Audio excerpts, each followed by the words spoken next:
এখানে একটু দাঁড়াও, আমি শুশু করে আসি। ফুল ফুল নেবে? এসো। এই বিস্কুট দেবো, চিপস চিপস দেবো। এসো এসো, হাঁটি হাঁটি পাপা। এইবারে চুপি চুপি তুই আমার বস্তায় ঢুকে যা। ছেলে ধরা, ছেলে ধরেছো, বাঁচাও বাঁচাও। এই লোকটা ভীষণ ছাত্রা, সবার ধরে দেবে। পুলিশ! रुको जरा।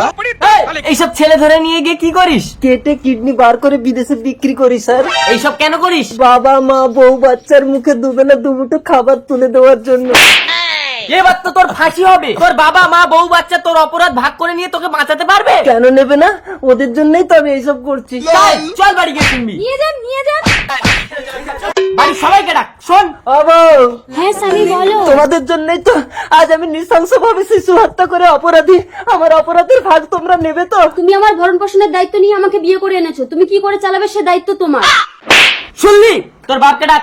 বাবা, খোকা, এতকাল আমি তো কিছু না কিছু অবলম্বন করে তোকে মানুষ করেছি। আমি কোন অপরাধের ভাগ নেব না। এইরকম একটা কুলাঙ্গার সন্তানের জন্ম দিয়ে আমি বড় অপরাধ করেছি, আমাকে নিয়ে চলুন পুলিশ। মাকে নিয়ে যান স্যার। মা আপনি ঘরে যান। এই চল। ফাঁসির আগে আমার শেষ ইচ্ছে, আমি একটা দিন ঘরে থাকতে চাই। শেষ ইচ্ছে একটা দিন? ঠিক আছে, কাল সকালে তোকে নিতে আসবো।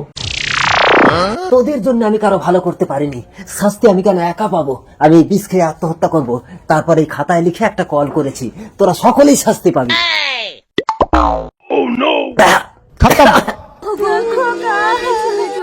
আমি জীবনে কারো ভালো করিনি, তাই শুধু মৃত্যু আমার শাস্তি না। আমার শেষ ইচ্ছে পেছনে বাঁশ ঢুকিয়ে হাতে হ্যারিকেন দিয়ে 3 রাস্তার মোড়ে স্বর্গমুখ টাঙিয়ে দিও। বাবা, ও শেষ ইচ্ছেটা পূরণ করো। ওগো, তোমার পেছনে বাস দিয়ে স্বর্গে তুলে দিলাম, তোমার শেষ ইচ্ছে পূরণ করলাম। হ্যারিকেনটা নিয়ে যা বাবা, নইলে অন্ধকারে ভূতের ভয় পাবি। একজনের পেছনে বাঁশ ঢুকিয়ে মার্ডার করার অপরাধী আমি আপনাদের অ্যারেস্ট করলাম। বাবা, বেঁচে থাকতে তো কারো ভালো করলি না, অ্যারেস্ট। মরেও আমাদের বিপদে ফেলে গেলি।